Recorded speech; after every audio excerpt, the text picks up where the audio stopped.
আল্লাহকে কে সৃষ্টি করেছেন এমন প্রশ্ন বা কুমন্ত্রণা মনে আসলে কি বলতে হবে? ভাই, এরকম কোন বাজে চিন্তা যদি মনে আসে যে আমি দুনিয়াতে এইভাবে আসছি, সব আল্লাহ সৃষ্টি করছেন, তাহলে আল্লাহর কে সৃষ্টি করছেন, এরকম যদি মনে আসে, তাহলে সেক্ষেত্রে আপনি বুঝবেন আপনার ভিতরে ঈমান আছে। সাথে সাথে একটা শুকর আদায় করে, এটা খুশির খবর। মনের ভিতরে এরকম বাজে চিন্তা আসলে তখন বুঝবেন যে আপনার ভিতরে ঈমান আছে। কিভাবে বুঝবেন সেটা বলতেছি। একবার এক সাহাবী, তিনি রাসূল আকরাম সাল্লাল্লাহু আলাইহি সাল্লামকে এই কথাটা বলেছেন, ইয়া রাসূলুল্লাহ, আল্লাহ সম্পর্কে আমার মনে বাজে চিন্তা আসে। তখন নবী সাল্লাল্লাহু আলাইহি সাল্লাম বলেছেন যে যাকা নাফসুল ঈমান, এটাই তো ঈমান।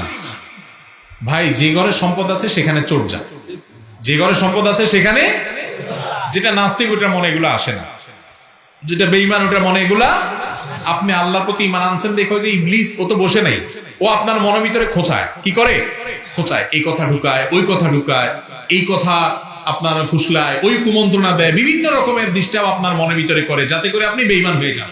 এগুলো যখনই মনে আসবে আপনি তখন বুঝবেন যে ও শয়তান নারে তো ধরে ফেলছি, এটা তো আমার খোঁচাইতেছে, এটা তো আমার খোঁচাইতেছে। সাথে সাথে তখন বলবেন আমানতু বিল্লাহ। কি বলবেন তখন? আমানতু বিল্লাহ। আর বাম দিক দিয়ে তিনবার থুতু ফেলবেন। মানুষ দেখে ফেলায় না, থুতু ফেলানো মানে আবার এক গালবর্তি থুতু না, একবারে শুইর আগে যেরকম থুতু তিনবার ফেলে আমানতু বিল্লাহ পড়বেন। কারণ বাম দিক থেকে শয়তান মানুষকে এই কুমন্ত্রণাটা অ্যাটাকটা করে। বুঝতে পেরেছেন? এই জন্য হাদিসে নবী সাল্লাল্লাহু আলাইহি সাল্লাম আমাদেরকে শিক্ষা দিয়েছেন আল্লাহ সম্পর্কে বাজে চিন্তা আসলে চিন্তা করবেন। এবার আসেন মূল এই প্রশ্নের উত্তরে। আল্লাহকে কে সৃষ্টি করেছেন, এই প্রশ্ন যে করতেছে তার এই প্রশ্নটার গোড়ায় ভুল। কেমনে গোড়ায় ভুল আমি বলি। আল্লাহ কি সৃষ্টি না স্রষ্টা? সৃষ্টি যে তাকে না কে সৃষ্টি করছে এই প্রশ্ন করা যায়। যে নিজেই স্রষ্টা, তার সম্পর্কে তাকে কে সৃষ্টি করেছে এটা যদি প্রশ্ন করেন, তাহলে তিনি স্রষ্টা হলেন কই? তিনি তো সৃষ্টি হয়ে গেলেন। ঠিক না? ঠিক। আল্লাহ যদি, আল্লাহর সম্পর্কে যদি আপনি মনে করেন যে আল্লাহর সৃষ্টি কে করছে, তাহলে তো আল্লাহ নিজেই সৃষ্টি হয়ে গেলেন, তার স্রষ্টা খুঁজতেছেন আপনি। আল্লাহ তো স্রষ্টা, যিনি স্রষ্টা তার আবার স্রষ্টা থাকে নাকি? তাহলে বুঝতে হবে এটা ইবলিস চোরা আপনার মনের ভিতরে উটিস পিটিস করতেছে ঈমানটা নষ্ট করার জন্য। এটা মনে আসার সাথে সাথে আল্লাহ শুকর আদায় করবেন, আমি ঈমানদার, আমার ঘরে চোর আসছে, ইবলিস আসছে। সাথে সাথে আমানতু বিল্লাহ, আল্লাহ প্রতি আমি ঈমান আনলাম, বিশ্বাস করবেন, দেখবেন যে পালাইছে শয়তান। আল্লাহ তাআলা আমাদেরকে হেফাজত করুন। আমিন। এরপরে প্রশ্ন হলো, প্রথমে আমার জন্য দোয়া করবেন যেন আমি একজন ভালো মুসলিম হতে পারি। আমার বাড়ির বেশিরভাগ মানুষের লাইফস্টাইল প্যাটার্ন দেখে আমি যেটা বুঝলাম সেটা হচ্ছে তাদের বেশিরভাগই শেষ বয়সে যে নামাজ, দাড়ি, টুপি, সুন্নতের প্রতি যত্নবান হয়েছেন, যেটা অবশ্যই প্রশংসনীয়। তবে সেই সাথে সঠিক বয়স থেকে দ্বীন ইসলামকে সঠিকভাবে বুকে ধারণ ও পালন না করার কারণে আতর, টুপি, পাঞ্জাবির প্রতি শেষ বয়সে যত্নবান হওয়া, এদের বেশিরভাগ অংশেরই চিন্তা চেতনা বেশিরভাগ সময় দুনিয়ামুখী। ৫ ওয়াক্ত নামাজ মসজিদে জামাত করলেও এনাদের বেশিরভাগই নিজেদের স্ত্রী লোকদের পর্দার ব্যাপারে একেবারে উদাসীন। আর সেই সাথে গীবত গিরি তো আছেই। ইসলামের সাথে সাংঘর্ষিক প্রচলিত ভ্রান্ত সামাজিকতা পালন ওনাদের বেশিরভাগ সব থেকে বড় সুন্নাহ। আমার ভয় হয় হয়তো সেই দলে আমার নিজের কেউ থাকতে পারেন। নামধারী এসব মুনশিদের ব্যাপারে কোরআন হাদিস ভিত্তিক আপনার মতামত নসিহত জানাবেন। তো 3 মাইল লম্বা প্রশ্ন রে ভাই, এত বড় প্রশ্ন উত্তর দিতে অনেক সময় লাগবে, কিন্তু প্রশ্নটা খুব দরকারি। বড় প্রশ্ন হলেও অনেক সুন্দর প্রশ্ন। আমরা বেশিরভাগ মানুষই হলাম নামকা ওয়াস্তে মুসলমান, নামকা ওয়াস্তে মুসলমান। আমরা হলাম মুসলমান বাই চান্স। মুসলমান কয় প্রকার ভাই? 2 প্রকার। একটা হলো মুসলমান বাই চান্স, আর একটা হলো মুসলমান বাই চয়েস। বাই চান্স মুসলমান বুঝেন? মানে আমার বাপ মুসলমান, মা মুসলমান, তাদের ঘরে জন্ম হয়েছে তাই আমি মুসলমান হয়ে গেছি, এটা হলো বাই চান্সে মুসলমান। আর বাই চয়েসে মুসলমান হলো ইসলাম কি, আল্লাহ কি বলছেন, রাসূল কি বলছেন, কেন করতে হবে বুঝলাম, যা মানলাম সাথে সাথে আমল করলাম, বাই চয়েস মুসলমান। সাহাবীরা ছিলেন বাই চয়েস মুসলমান, ওনারা জাইনা শুনে বুঝা বুঝা মুসলমান হয়েছে। আমাদের মতো আন্ডা দুদ্দা আর শুনে শুনে দেখে দেখে জন্মসূত্রে মুসলমান ওনারা ছিলেন না। ভাই, ধনী 2 প্রকার।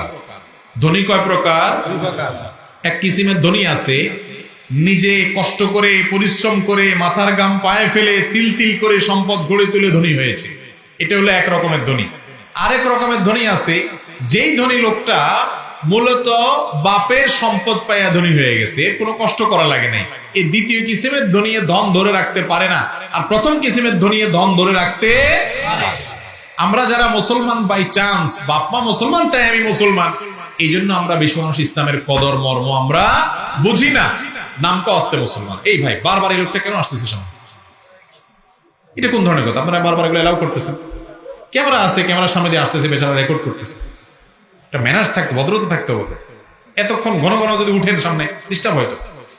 জি, তো যেটা বলতেছিলাম যে রাসূল আকরাম সাল্লাল্লাহু আলাইহি ওয়াসাল্লাম আমাদেরকে যে দিন দিয়ে গেছেন সেই দিনটা পরিপূর্ণ মানতে হবে না আধা আধা মানলে চলবে? পরিপূর্ণ। জান্নাতে কি অর্ধেক যাওয়ার কোনো সিস্টেম আছে? জাল্লা শরীরের অর্ধেক তুমি জান্নাতে দিলে হবে শুধু, এরকম কোনো সিস্টেম আছে? এই জন্য আল্লাহ বলেছেন উদখুলু ফিস সিলমি, ইসলামে পরিপূর্ণভাবে দাখিল হও। যারা শুধু নামাজ কালামটা পড়েন, পর্দা করেন না, চোখের হেফাজত করেন না, তারা কখনো পরিপূর্ণ মুসলমান পারে না। পরিপূর্ণ মুসলমান হতে হবে। আল্লাহ আমাদেরকে তৌফিক দান করুন। এবং এটার জন্য তরুণদেরকে জাগ্রত হবে, যুবকদেরকে জাগতে হবে। আপনার আদর্শ মুসলমান হতে হবে। এই যে ভাবালুতে আসতেছে, 31 নাইট আছে, 2 নম্বরই আসতেছে, অন্যদের বিধর্মীদের কালচারকে নিজের গায়ে মাখবেন না। আপনি মুসলমানের সন্তান, আপনার তরুণ হিসেবে আনন্দ বিনোদন আছে শরীয়তের সীমানায় থেকে, সেটা করবেন। তাহলে ইনশাআল্লাহ আপনি নামমাত্র মুসলমান হবেন না, খাঁটি মুসলমান হতে পারবেন। আমাদের যে ভাই দোয়া করছেন, আমরা তার জন্য, তার পরিবারের জন্য দোয়া করি। যিনি প্রশ্ন করেছেন, আল্লাহ যেন আমাদের সবাইকে পরিপূর্ণ ইসলামে দাখিল হওয়ার তৌফিক দান করেন। আদা মুসলমানের কোনো মূল্য আল্লাহর কাছে নাই, সব দিক থেকে মুসলমান হইতে হবে। অনেক লোক দেখবেন দাঁড়ি টুপিয়ে মুসলমান, গায়ে গতরে মুসলমান, আর একজনের জমি ঠেলে, আছে না নেই? আরেকজনের লাউটা ধরে টান দেয়, আছে না নাই? আরেকজনের চান্স পেলে টুকুতে মারে, ক্ষতি করে, আছে না নাই? এই টাইপের মুসলমান, এই লেবাসে পোশাক মুসলমানের জন্য জান্নাত। জান্নাত হলো কাজে, কর্মে, আচারে, আচরণে, লেনদেনে, অন্যের অধিকারে, আল্লাহর ইবাদতে, সবকিছুতে মুসলমান। এর জন্য জান্নাতই হলো খাঁটি মুসলমান। ভেজাল মুসলমানের জন্য কি নাই জান্নাত? ভাই জান্নাতে কোনো ভেজাল নেমত দিবে আল্লাহ? তাহলে আল্লাহর কাছে ইসলাম যেটা নিয়ে যেতে হবে সেটাও নির্ভেজাল হইতে হবে, কোনো ভেজাল থাকতে পারবে না। আমাদের অনেক ভাই বোন আছেন, মুরব্বীরা আছেন, নামাজ কালাম পড়ে, কপালে দাগ ফেলে দিছে, মাগার ছেলে মেয়েদের একজনের প্রতি জুলুম করতেছে, আরেকজনকে বেশি দিয়ে দিচ্ছে, আছে না নাই? একজনের দিকে টানে টানে, শুধু আরেকজনের দেখতেই পারে না, আছে না নাই? এটা কি হালাল না হারাম? হারাম।